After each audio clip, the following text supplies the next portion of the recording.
ત્રણે ત્રણ પુલમાં બાજુમાંથી ડાયવર્ઝન નીકળી શકે એમ છે, પણ વિશ્વગુરુના સપના દેખાડતી સરકાર 6 મહિના સુધી જો ડાયવર્ઝને બનાવી શકતી ન હોય તો એ કેવી વિશ્વગુરુની સરકાર છે. અને એના કારણે આસપાસના ગામોના જે વિદ્યાર્થીઓ ત્યાં પોરબંદર ભણવા જાય છે એમને 35 થી 40 કિલોમીટર છેક ભાણવડ ફરીને જવું પડે છે.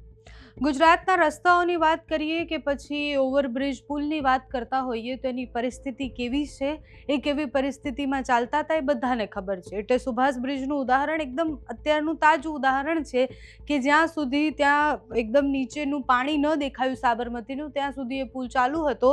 પુલ જ્યાં સુધી દબાઈ ન ગયો ત્યાં સુધી એને બંધ કરવામાં ન આવ્યો અને પછી બધા જ ટેસ્ટ થયા અને હવે ખબર પડી કે એની હાલત તો ખૂબ ખરાબ હતી. અને ગુજરાતના અનેક પુલ આ જ પરિસ્થિતિમાં છે.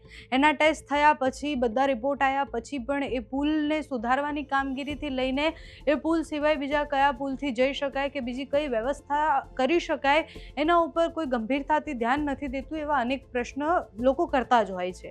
શહેરના લોકો જ્યારે રોજ કલાકો સુધી એક જ દિશામાં જતા હોય અને ટ્રાફિકમાં ફસાતા હોય ત્યારે એના વિડીયોઝ બને અને પછી સોશિયલ મીડિયા પર વાયરલ થાય ને પછી એક્શન લેવાય.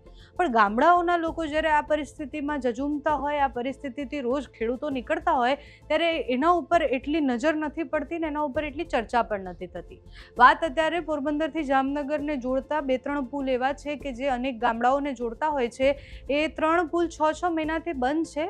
મોટા વાહનો માટે પુલ બંધ કરવામાં આવ્યા છે પણ એના માટે કોઈ ડાયવર્ઝન બનાવવામાં જ નથી આવ્યું. એટલે જે પણ ગામના લોકોને જે ખેતી કરે છે એને માંડવી લઈને બજાર જવું હોય કે પછી કંઈ પણ પોતાનો સામાન લઈને જવું હોય તો એમની પાસે બીજી કોઈ વ્યવસ્થા જ નથી રાખવામાં આવી.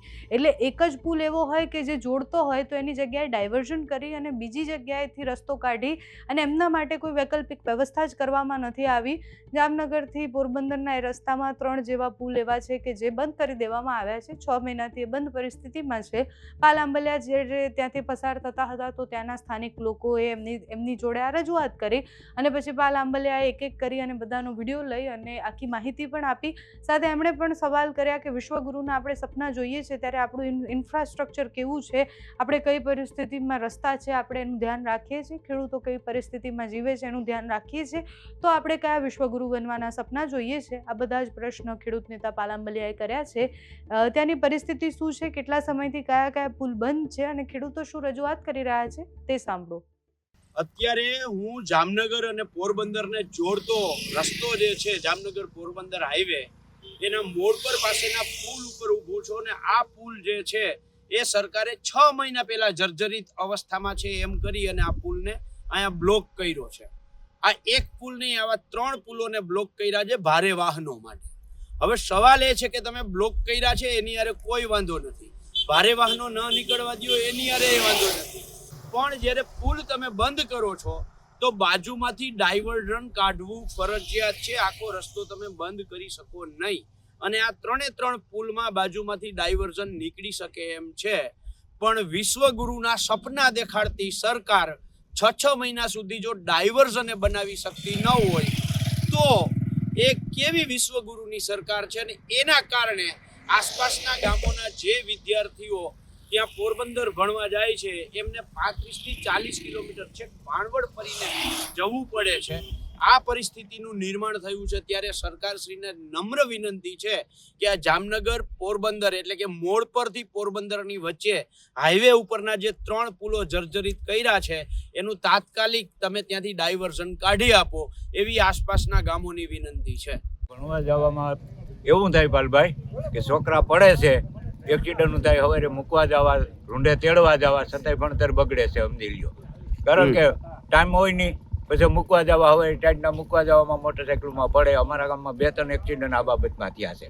પછી છોકરાની ભણતર બગડે, દવાખાનું આવે.